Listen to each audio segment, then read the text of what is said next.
Concrete is a fascinating material. It's obviously a material of the city. You know, we all would identify concrete as an urban material. It's ubiquitous, it's overlooked a lot of the time, and all those things are kind of what makes it quite attractive to me. I mean, my work is always about the city. Most people, I guess, when you say, you know, oh, so-and-so, you know, is a colorist, you would probably tend to think of nature, St. Ives, you know, rolling landscapes, flowers, you know, etc., which are wonderful things, but they don't inform my work at all. It's only really the colours we experience in the city that compel me.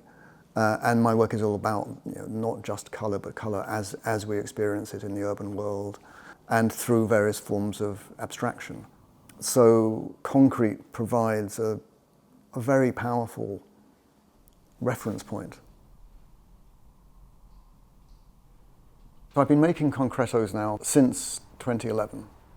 My point of departure was being on holiday in Palermo in Sicily. And we were going to a beach one day and we went past this rather nicely looked after holiday home. And they had this, you know, sort of low wall going around two sides of it that I saw.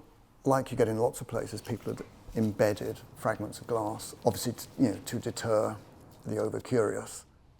But unlike when you usually see this, which is just sort of random broken bottle bits and pieces here and there, all the glass were two different colours of blue.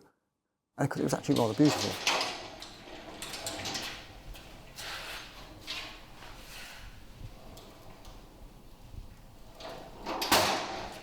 You never know when you begin something how much life there is in it. And I would say that when I first started using colour at all, which is now over 30 years ago, and now here I am, still banging on about it. And you know, in a way it's the same for the Concretos. They've become a prominent part of my studio work because they allow me to, you know, in a way explore colour and isolate it and identify it as the subject. It's a what if. Well, what if I stick this in concrete? Is that going to work? And I think that the spirit of sort of what if has to pervade the studio, and that's what keeps things going.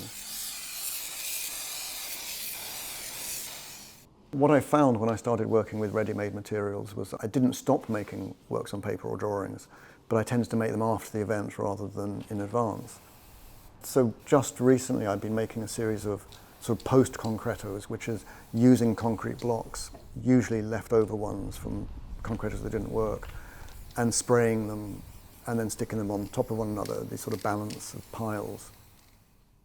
They, in turn, made me imagine I could maybe make a graphic equivalent using collage by cutting paper on 3 angles and then tearing it on one surface to produce that sort of unevenness you get with concrete.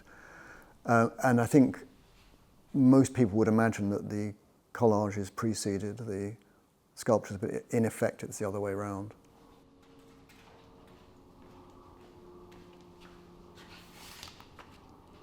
The American novelist George Saunders said, a story doesn't begin with an idea, it begins with a sentence.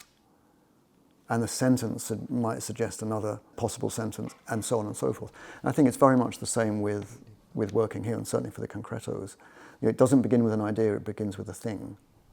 And that thing, well, it allows certain possibilities. It also doesn't allow a whole series of things. So it points in a certain direction, if you like. I don't think art requires exhaustive planning. On the contrary, it seems to. I think the idea of improvisation, chance and randomness are hugely productive elements in the process.